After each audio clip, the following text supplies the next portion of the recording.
a few days from now, you have to exercise your options for EAMCET counseling and decide on the web options. And the big question that every parent and student faces is, should I go for CSE or the core branches? Now, what do I mean by CSE and what do I mean by core branches? CSE means not just computer science and engineering. It also means CSIT, that is the information technology branch as it is called. Then the new variants of CSE, they are also called branches now. AIML, for example, artificial intelligence and machine learning, data science, cyber security, IoT, etc. In fact, there is not much of difference among any of these branches. All branches are alike. Only for commercial considerations at the state level, especially among the private colleges, you have these branches. So there's absolutely no difference. And if you want to know what could be the differences, there is a previous video that we have made on this, and I will include that in the description box here. CSE and CSE variants. Now, what about the core branches? When I talk about core branches, I'm talking about ECE, that is Electronics and Communication Engineering, EEE, that is Electrical and Electronics Engineering, Mechanical, Civil, etc., etc. So the big question is, should you go for CSE or should you go for core branch? So always I've been saying over the years, and I'm a firm believer of the fact that if you have a passion for a particular branch, you will do well in life, whatever be the branch that you take. And I have several students who've gone on and done great things because of their passion. Now, how does this passion pay out? Let's say, for example, you take ECE out of passion. You like electronics and communication. You want to work in the exciting area of hardware and communication technology. So what will you do? Even if there is no placement, say, in your campus for core branches, you will go for higher studies, or you will go for Indian Engineering Services, you will prepare for GATE, go for MTech at the IITs, and post that, again, you will have a number of opportunities. Or you will go abroad, do your MS in the core branch that you have passion for, and then settle in that core branch. That is provided you know what your passion is. A number of students today do not know what their passion is or don't have a passion. Then second thing is, at least you should have a clarity in terms of what you want to do in life after BTech. Like, for example, there is a student who came and told me the other day that he wants to do an MBA. He's very clear, he wants to do an MBA. In which case, the branch doesn't matter. If you want to do an MBA, take the best college possible. Take, for example, take OU or JNTU or Chaitanya Bharati or whatever, at the state level, at your state level, whatever is the best college, go ahead and take any branch that you want. Because when you go to a good college, you will have a good branding. Second is, you'll have a great peer group. That means your fellow students will be good. So you will learn a lot from them. You will know how to be competitive, because when you have good peer group, the group will be very, very competitive. You'll be on the edge all the time. And if you are in a city, then obviously you will have greater exposure. You'll have chances for coaching, etc., etc. Similarly, civil services, I would give the same advice. And say you want to get a government job. Like, there are some parents who want to go for government job. They do not believe in private sector, so they want their wards to get into a government job. So you want to get into a government job, then obviously you should be taking something like electrical or civil, etc., etc. So if you know what you want to do, what you want to do after your BTech, then you can choose your branch accordingly. Then you can ask me, sir, I do not have a passion for anything. I do not know what I want to do after BTech. Then I would say, close your eyes and join the branch which is in demand at that particular point of time. And now the branch most in demand is in computer science. But let me add one word of caution here. Whatever I'm talking about in this particular video, this branch selection is for only state level colleges. That is why in big bold letters, I've written EAMCET Counselling. Whatever analysis that I'm going to give here is only for state level colleges. This does not apply to IITs, NITs, BITs, because there are other dynamics which come into play, the branding, there are other advantages that you get by getting into those kind of institutions. So the analysis that I'm going to make here does not apply to IITs, NITs, BITs. Whatever I say here applies only to state level colleges. So please keep that in mind. Now let's come to this particular selection dilemma that you face, CSE versus CORE at the state level. Why I advised, if you do not have passion or you do not know what you want to do after BTech, I said you take the branch which is in demand. Why I said that is, at the state level. Why at the state level? Even in the IITs and NITs, there are not that many good core branch placements. Say, for example, if you take an electrical, there is no electronics at most of the IITs. Say, if you take electrical, what are the companies which will come to you for hardware and communication engineering? There are just a handful of them. I can think of Samsung Electronics. I can think of Intel. I can think of Qualcomm. I can think of Xilinx. Many. Perhaps I can, if I spend a little time, I can maybe identify or maybe of 4 or 5 other companies. But how many do they take? Maybe 2, 3 Texas Instruments, 2, 3, 4, 5. That's it.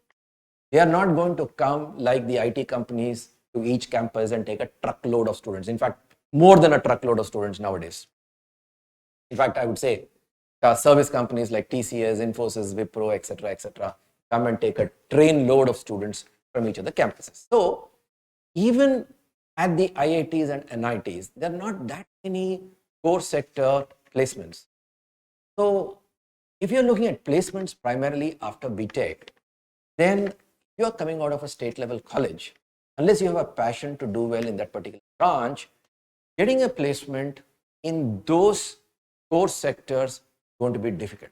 Of course, if you have passion, it's different. I had a student actually, who wanted to get into the automobile sector. So he chose mechanical in a very ordinary college in Hyderabad.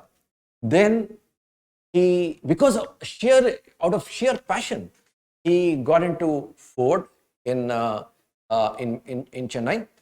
Of course, Ford no longer exists in India now. It's shut its operations. But then at that point of time, Ford was there and he got into Ford. And he worked there for a couple of years.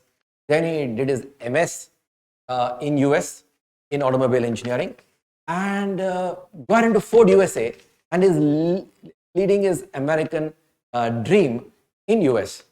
So that is because why did the student succeed? Because he had that passion. So coming back to my original point, that because the placements are not that many, it makes sense if you are looking at placements immediately after your BTech to get into a branch which is in demand. So let us look at CSE. Now CSE, when I say CSE, as I told you already, I'm talking about CSE and all the allied branches. Now what are the things that are going for CSE? A, in terms of placements, we all know that any of the engineering colleges, whether it is the IITs or the state level colleges, majority of the jobs are offered by IT companies. And in IT companies, again, we have 2 kinds of IT companies broadly. One is the service companies, like for example, TCS, Infosys, Wipro, HCL, Tech Mahindra, Cognizant, etc. And then the product companies. What are the product companies? Microsoft, Facebook, Google, Salesforce, etc. Now the service companies, the requirements are huge, so they take in large numbers, but the salary package is at a low level, maybe around 4 lakhs. And by the time you graduate 4 years down the line, it may go up to 5 or 5.5 or even 6 lakhs. In the product companies, the package is much higher, and whatever You see in newspapers about students getting that 20, 30, 40, and in the case 40 lakhs, or in the case of IITs 1 crore plus, so all in product company. So earlier, it was difficult for a state level college student to get into product companies, but now because of the demand and also because the placement is more democratized now, even students from local colleges are able to get into product companies, whether it is Amazon, whether it is Microsoft, Adobe, etc., etc. And how to prepare for that, for a product job, I made a special video on that, top 10 tips for CSE students, and I'll give a link to that video in the description box here. So if you want to get into CSE, if you want to get into a product level company, product company like Microsoft, Adobe, etc., etc., and you are from a local branch, a local college, how do you prepare for that kind of a job right now, right from the first year? What are the things that you should be doing? I've included in that video. So if you're interested, you can watch that video. So first thing going for CSE is placements. Then second thing is in terms of the packages, which I already mentioned, and the growth. Because year on year, the growth in the IT sector is also very high because of the overall industry growth. Because as far as I can see, technology can never get out of it. All of us are seeing that in our everyday life. So if you just switch on your mobile, everything that you use on the mobile has got basically a technology background. And technology is going to be more and more pervasive in our everyday lives. Every company would require information technology in some way or the other to stay competitive. And because we are the software powerhouse of the world, most of the jobs will come to India because of the advantages that we have as a nation. I don't want to get into that. That is a subject for another video. So the jobs will continue to be there. But then there will be a question. Some parents ask me, what about a recession? Because in early 2000, there was this dot-com bust. In 2008, the financial industry went through a tailspin and IT sector got affected. And even now, actually, as we are speaking this year, there is a talk of recession in the US.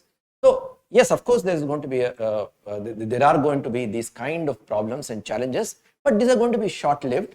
And after the dot-com bust, after that particular year, again, the industry bounced back. After 2008 financial crisis, again, the industry bounced back. And even if there is a recession this year, this is going to be short-lived.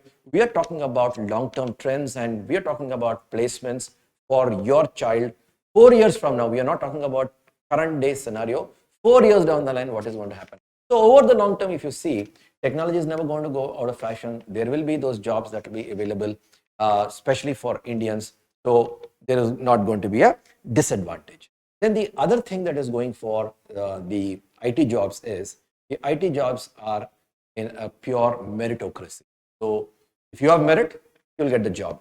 I can't say the same of other fields. So that is another positive as far as the IT sector is concerned. Then there is the glamour associated with working in an AC environment, working on technology related problems.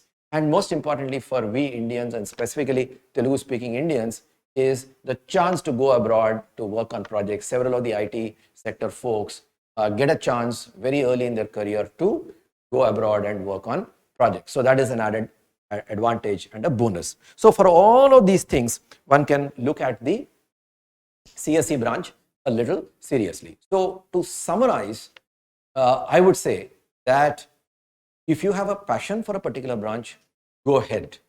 Just don't join the herd. Because if you have passion, you will always do well. And over the long term, in fact, you will be better placed than a student who gets into CSE just because he's following the herd. That is number one. Number two, if you know what you want to do after your BTech, then accordingly make your choice. If you don't fall into either of these two categories, then choose the branch in demand, and that happens to be CSE right now, and that will be there, I think, for the foreseeable future. Then just close your eyes, select the best college, and get into any of the CSE branches. Let me tell you, there's not much of difference among the CSE branches. whether it is plain CSE, whether it is IT, whether it is CSE AIML, whether it is CSE data science, whether it is CSE IoT, cybersecurity. At the undergraduate level, there's not much of difference among all of these things. In fact, what happens is that the core courses are the same in all the branches. The electives in CSE will become compulsory courses in the respective variants of CSE. Other than that, there's not going to be much difference. The placements will be the same. It is just that out of commercial compulsions, the local colleges have invented new branches, so to say, so that they will be able, because everybody is demanding a CSE. There is only that many CSE students that they can take as per ACTE guidelines. To circumvent that rule, they have these new branches. So via these new branches, they take more students for CSE. That is the only difference. So don't get too very excised about CSE versus CSE AIML, because I get a lot of questions about all these things. In the chosen college, if you're not getting CSE, take the next CSE variant there. Okay. If you still have questions, put those questions in our comment section, and our team will come back to you with answers as soon as possible. All the best for your counseling.